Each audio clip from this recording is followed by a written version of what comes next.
What's up, guys? Welcome back to Newswave. So we have yet another update with the game keycard situation with the Switch 2, with a big-time release for this holiday that isn't necessarily on a game keycard. No, it's on a full cartridge, but naturally there's a catch to it with some bad news, because why wouldn't there be? We'll go over that, though, here today. Also, we are going to be talking about a big-time summer sale that is currently happening with the PlayStation 5, and as I was going through and checking out some of the discounts, I was a little surprised, actually, on some of the games that were marked down quite a bit. And then we'll also be looking at some of those Kong Bananza reviews, as those scores went live yesterday with the game out today, and it seems that Nintendo may have a Game of the Year contender on their hands. We'll see about that. All of that and more, though, guys. If you enjoy these videos, make sure you hit that like button. Helps out a ton. And if you're new here to the Spawn Wave channel, make sure you subscribe down below. And of course, members for the channel do get Newswave early.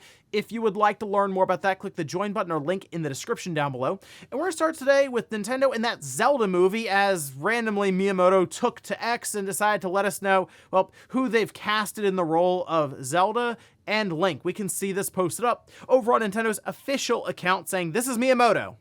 So we all know. I am pleased to announce that for the live-action film of The Legend of Zelda, Zelda will be played by Bo Bragason-san and Link by Benjamin Evan Ainsworth-san. I am very much looking forward to seeing both of them on the big screen. The film is scheduled to be released in theaters on May 7th, 2027.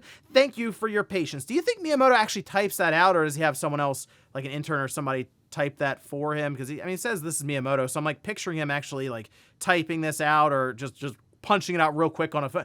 Either way, this I think is a good start for the casting. I mean, it's already a risk when it comes to live action. However, one of my biggest things was I hope they pick, like, for the leads, two actors or whatever that aren't well known, because then you'll see their previous roles in place of Link or Zelda. So let's just say Tom Holland was brought up. Okay, Tom Holland's Link. All I'm thinking of is, wow, they have Peter Parker as Link in the land of Hyrule. So I think this is a great start here with the casting, and I'm sure we'll hear more about who is exactly representing which character as we go along. So there's still an opportunity, don't worry, for Chris Pratt to pop up somewhere. Also, we did get the release date and information around that Cyberpunk 2077 2.3 update. This we can see on their official account. They say update 2.3 arrives with screeching tires tomorrow, that being today, July 17th on PC, PlayStation 5, and Xbox Series X. New vehicles, auto-drive, Delamain taxis take care of your transportation needs, and even more freedom in the photo mode. FSR 3.1 support and availability on Macs with Apple Silicon are just a few of the new features added to the game. So they have an entire, like a massive patch notes list there. Also worth pointing out, the update will be hitting the Switch 2 at a later date, so stay tuned for more deets. Unfortunate there that we are in that realm like we were with the Switch 1, where the Switch just seems to follow up later. And I know the Switch 2 just came out. They just released Cyberpunk on that platform, but they're also just now releasing it on the Mac, and I guess that's getting the update. So either way, it is a massive update with a lot of features, even like VRR support I saw thrown in there for like console specific updates. So a lot to go through with these patch notes, especially if you're someone who's been maybe revisiting Cyberpunk recently or is looking to jump back in again. Oh, and we do have a new controller coming from 8BitDo, this being their Pro 3, with one, I think, really cool feature here, and I mean, you can see it posted over on Amazon. It says it's coming out August 12th, and of course that can change with economic uncertainties, as we keep hearing from these companies. Nonetheless, though, it is compatible with Switch 1, 2, PC, Apple, SteamOS, Android devices, and unfortunately they removed, it looks like, based on the images, the battery door on the back, which I think was really cool. You could use AA's or just like the built-in battery pack that you could use to charge and stuff. But here, though, swappable magnetic A, B, X, and Y. Obviously, the big thing is to change A and B around, so you can go between Nintendo or the Microsoft Xbox layout. So pretty cool. Again, it's $70, and I've gone through many of their different controllers, checking them out in reviews, and for the most part, they've all been high quality. So maybe I'll look into this one. Again, the magnetic button swapping does have my interest. It's coming out in August, so I'll see if I can pick one up and we can check it out here on the channel. And guys, with some of the quick news out of the way, let's get into the bigger stuff. Let's start right away with this update for the game keycard situation around the Switch 2, because it just seems like more and more curveballs keep getting thrown around this whole thing. And it does feel like right now, Nintendo Nintendo and big third-party publishers are just trying to navigate an ever-changing space right now with just sort of how they thought it was going to go with game key cards and how it's gone, especially when it comes to public perception and just feedback from gamers at this point online. Well, now we have an entire FAQ page that was posted over on Sega's website for it, which you can see here. And this is the Sonic Racing Crossworlds Nintendo Switch 2 FAQ. It's all specific to that platform. And like the first one is, when is the Switch 2 version coming out? It just says, okay, it'll launch holiday 2025. So we're still, okay, just dealing with just, I guess, that time period, holiday 2025, fine. Physical version, though, will launch early 2026. And I will say, I was reading through this, that threw me immediately. I said, physical version? I thought this was going to be a game key card based on the box art. Okay, well, they ask how much it's going to cost. It's $70. There's digital deluxe edition that'll be $90. Will the game be included on the cartridge, or is it a download key? So interesting, they decided to pick this one out specifically. The physical version will feature the full base game on a 64 gigabyte cartridge. To go a bit further here, that is asked if there will be an upgrade path. Yes, there is a $10 upgrade pack for the Switch OLED, Switch Lite users. So essentially, you're going to pay the difference, I guess, there. It's 60 on the Switch 1, so you go up to 70 then on the Switch 2 at that $10. So I think that it makes sense to everyone there in terms of what they've done with, say, Sonic Cross Shadow Generations, which was no upgrade path, and I think some of their sales suffered for that, versus this where okay, so they're saying holiday 2025 for the Switch 2 version. Maybe it comes out after the Switch 1 or something. Again, we're still waiting to hear a release date. You could get it on the Switch 1 and then just go ahead and upgrade to the Switch 2 for $10 more, which again is at least something that is working in the consumer's favor there. Now, this is the thing we have to look for currently. All right, so they also mentioned crossplay. Yes, that is possible with the Switch 2 and everything there. So the thing with this now is we have to consider the fact that we could actually get cartridges afterwards. So we get the initial release, and we've seen this before from even Nintendo themselves. Metroid Prime Remastered, prime example. That we had it come out like right away, shadow drop in the Direct, and then several weeks later, it came out physically. So there are many people, I'm sure, that bought the game twice, basically, myself included. You want to get it physically because it was all in the cartridge. So in this case, you probably will have some people who double dip on the Sonic Racing Crossworlds, if you're really into Sonic Racing, because I will say Crossworlds does look pretty good, kind of in that space, like the Sonic Racing space. I'm not a big Sonic Racing person, but even I look at that and go, okay, it feels like they put more money into it, more time and effort into it. So based on some of the sales that leaked out, actually kind of makes sense. I was a little surprised how well Sonic Racing in general tends to sell. But now we have to consider the fact that we could see this more and more going forward, where maybe the cartridge comes out at a later date and they just have the digital version ready to go first. Now, there's also the potential that they were thinking about, hey, we'll just do game key card, whatever, and maybe they did pivot, and this is just kind of how it's looking right now, almost at like 0 hour. Like, okay, we can manufacture the cartridges, get them done. It's just going to happen months later. And, well, it coming out in holiday 2025, yeah, even 3 or 4 months later, we'll push it into 2026 then. So just something to consider.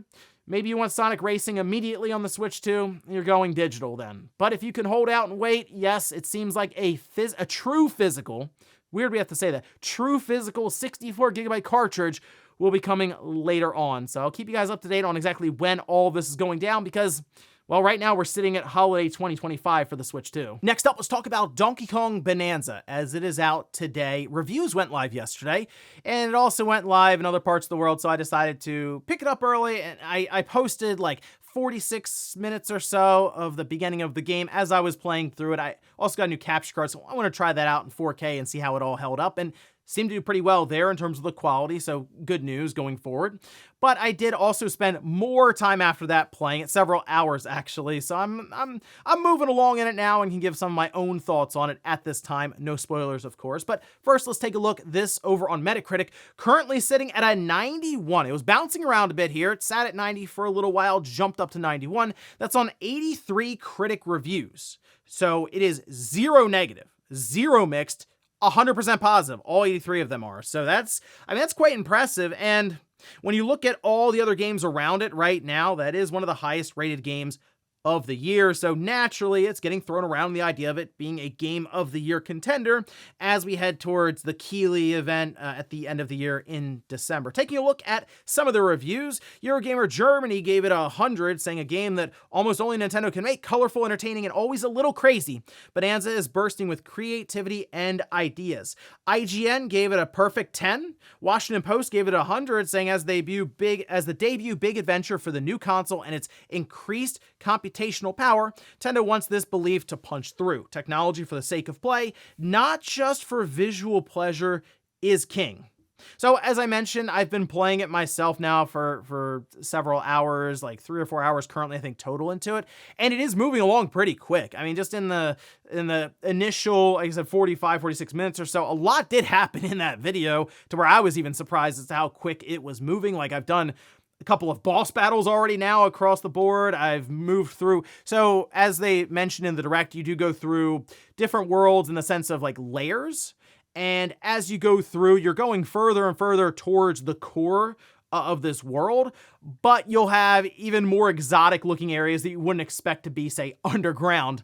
And it's a really interesting way that they're doing it, but really what I've seen, and clearly what you're going to notice, is the amount of destruction is impressive. Like, a lot of stuff is happening at all times in this game as you're sort of freely moving around and just punching holes and stuff. And even from there, as you're going through just the standard areas that you have, these sub-level worlds, there are other doors that you'll go through, and they almost transport you to kind of like a shrine in Zelda, where it puts you in a specifically curated area for a puzzle using things you've learned so far in that world, where there's like these bomb things that you're throwing around to make little outlets so that spike balls don't hit you, or be able to raise the floor up with certain abilities. And I've gone through, looked at the skill tree, some of the different items that you get. There's secrets everywhere. It's a lot happening. It's a very dense game, I guess is the best way I can put it. As for performance, so I have noticed slowdown at times when, for example, I look at the map and you zoom out, it cuts down quite drastically, and it seems to go from like 60 to 30-ish, back up to 60, depending on what you're looking at with the 3D map layout.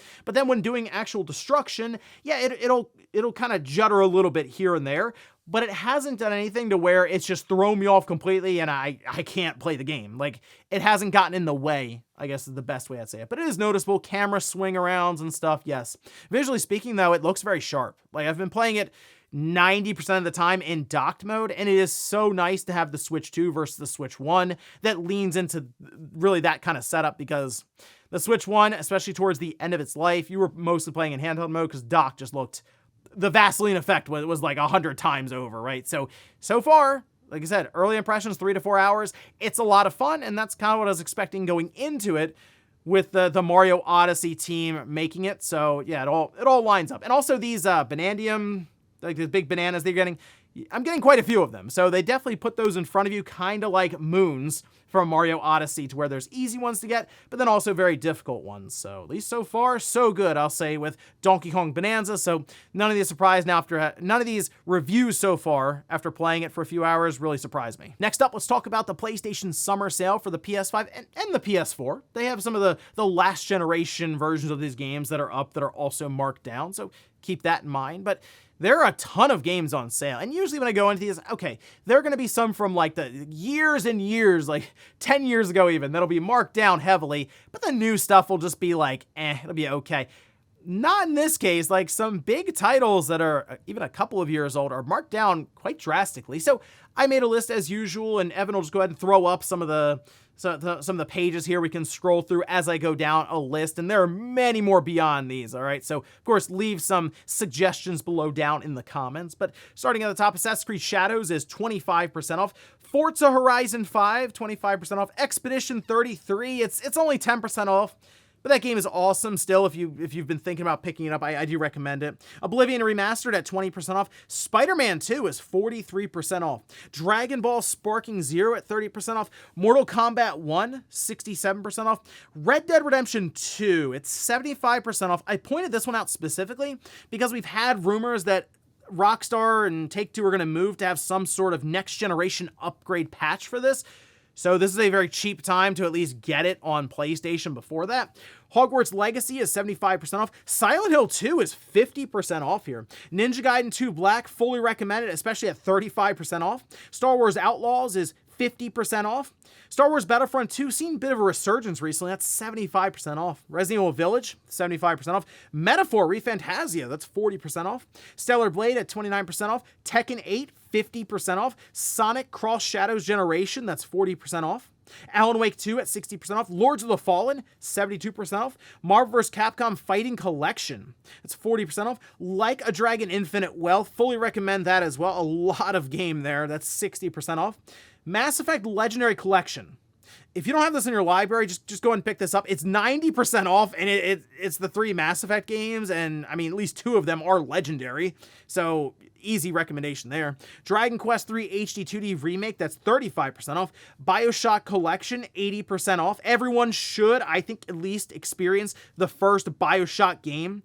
Like, that absolutely should be something they have under their belt. So, again, easy recommendation. Tomb Raider 1 through 3 Remastered, 60% off. And Dragon Quest 11S, 50% off. Again, there are hundreds and hundreds of games that are on sale. These are just a few I went through and picked out. So, let me know what you think is worth picking up, not only from this list, but anything you find in the summer sale. And in our last bit of news, let's talk about what else but more layoffs in the gaming industry. It's like a constant thing. It's every week. Okay, what kind of layoffs do we have now? And it's unfortunate that is a common trend right now. But this was a little surprising because it has to do with Virtuos, who, to their credit, has like more than 4,000 employees at this time. And they did present it in the percentage, like 7% or something like that, right? But then you go, wow, that's actually hundreds of people still. And in fact, we can see this is posted. This is over on Engadget, saying Virtuos is reportedly laying off 7% of its staff, or around 300 employees, according to Gauthier Andres, a reporter and co-founder at Origami.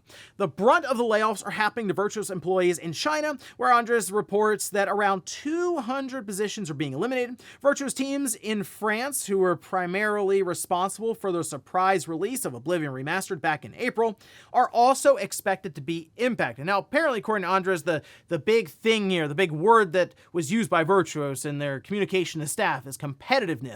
It seems that their strategy right now would be to go for more of these like big remasters or remakes. So Oblivion Remastered being one, as we see right now with Metal Gear Solid Delta, that being a big time remake. Those are the things they're focusing in on more so than smaller remastered projects, all right? Games that get kind of the upscaling treatment and it ends up being cheaper projects. They seem to want to go towards more of the like the full price, like a ton of stuff going on, big scale, right? That's what they want, and at least seems to be their strategy. Now, in this case, with it being brought up that the Oblivion Remastered team is being affected here, and Virtuos they run a lot of support or do projects like these based on previous work, right? So you would then rely on someone like Microsoft to contract you out, right? They run a lot of contracts.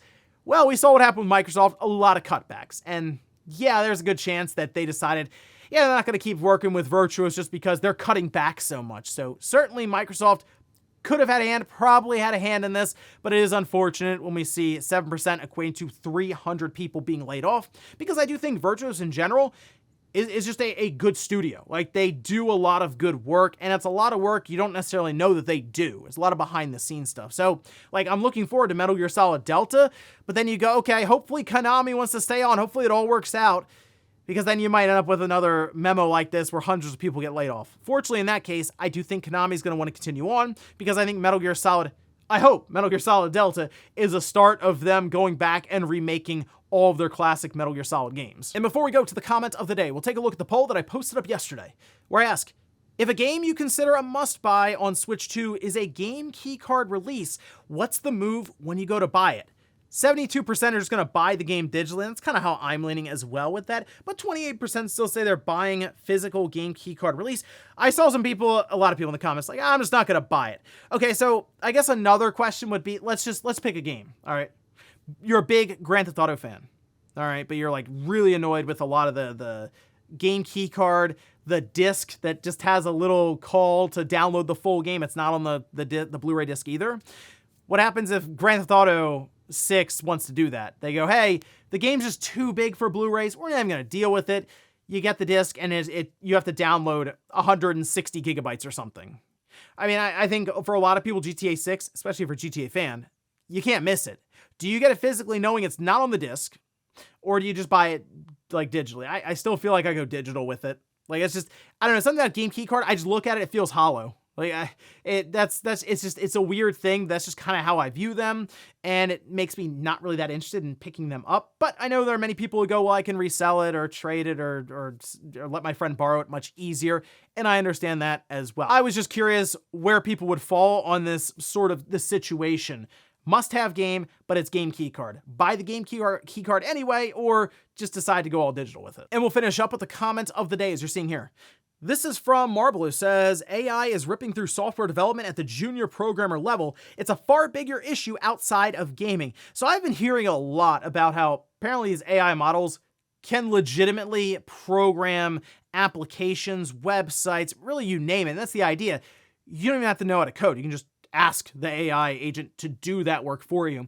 And admittedly, I haven't done a lot of research or testing myself, but I am kind of curious. Like, if I wanted to make an application for sorting my GameCube games, and it's all done on your phone and like you can scan a barcode, is that something I could do by just asking AI to make it for me? And that's something I've thought about attempting at some point when I get some time, but it's just, I don't know, it seems weird to not know what exactly was going on inside this application that you're putting together and just relying solely on an AI model to put it together. But I guess for some people, that might just be the future. You don't even know how to code. You need to know how to talk to the AI that then does the coding for you. And ladies and gentlemen, that's going to do it here for Newswave. If you enjoyed this video, guys, hit that like button. If not, hit the dislike. Leave comments down below about everything we talked about here today.